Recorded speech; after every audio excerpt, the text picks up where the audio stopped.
லூக்கா 9ஆம் அதிகாரம். அவர் தம்முடைய 12 சீஷரையும் வரவழைத்து சகல பிசாசுகளையும் துரத்தவும் வியாதியுள்ளவர்களை குணமாக்கவும் அவர்களுக்கு வல்லமையும் அதிகாரமும் கொடுத்து தேவனுடைய ராஜ்யத்தை குறித்து பிரசங்கிக்கவும் பிணியாளிகளை சொஸ்தமாக்கவும் அவர்களை அனுப்பினார்.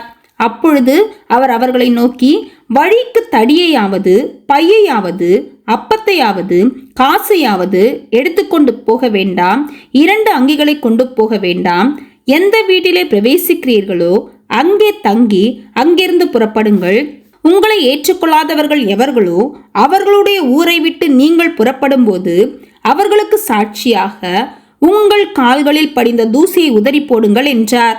அவர்கள் புறப்பட்டு போய் கிராமங்கள் தோறும் திரிந்து எங்கும் சுவிசேஷத்தை பிரசங்கித்து பிணியாளிகளை குணமாக்கினார்கள்.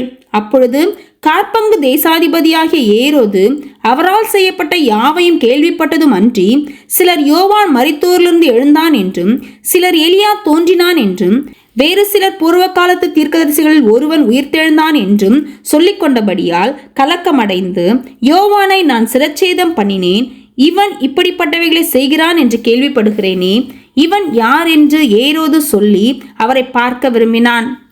அப்போஸ்தலர் திரும்பி வந்து தாங்கள் செய்த யாவையும் அவருக்கு விவரித்து சொன்னார்கள்.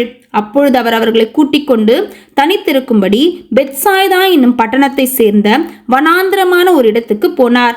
ஜனங்கள் அதை அறிந்து அவர் பின்னே போனார்கள். அவர்களை அவர் ஏற்றுக்கொண்டு தேவனுடைய ராஜ்யத்தை குறித்து அவர்களுடைய பேசி சொஸ்தமடைய வேண்டுமென்றிருக்கிறவர்களை சொஸ்தப்படுத்தினார். சாயங்காலம் ஆகிற போது 12 சேர்ந்து வந்து அவரை நோக்கி, நாம் இருக்கிற இடம் வனாந்திரமாய் இருக்கிறது, சுற்றி இருக்கிற ஊர்களிலும் கிராமங்களிலும் ஜனங்கள் போய் தங்கி போஜன பதார்த்தங்களை சம்பாதித்துக் கொள்ளும்படி அவர்களை அனுப்பிவிட வேண்டும் என்றார்கள். அவர் அவர்களை நோக்கி, நீங்களே அவர்களுக்கு போஜனம் கொடுங்கள் என்றார். அதற்கு அவர்கள், எங்களிடத்தில் 5 அப்பங்களும் 2 மீன்களும் மாத்திரம் உண்டு. இந்த ஜனங்கள் எல்லாருக்கும் போஜனம் கொடுக்க வேண்டியதானால் நாங்கள் போய் வாங்கி கொண்டு வர வேண்டுமே என்றார்கள்.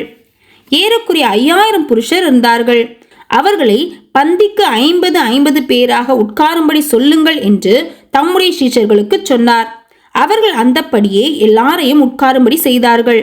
அப்பொழுது அவர் அந்த 5 அப்பங்களையும் அந்த 2 மீன்களையும் எடுத்து வானத்தை அண்ணாந்து பார்த்து அவைகளை ஆசீர்வதித்து பிட்டு ஜனங்கள் முன் வைக்கும்படி சீஷர்களிடத்தில் கொடுத்தார்.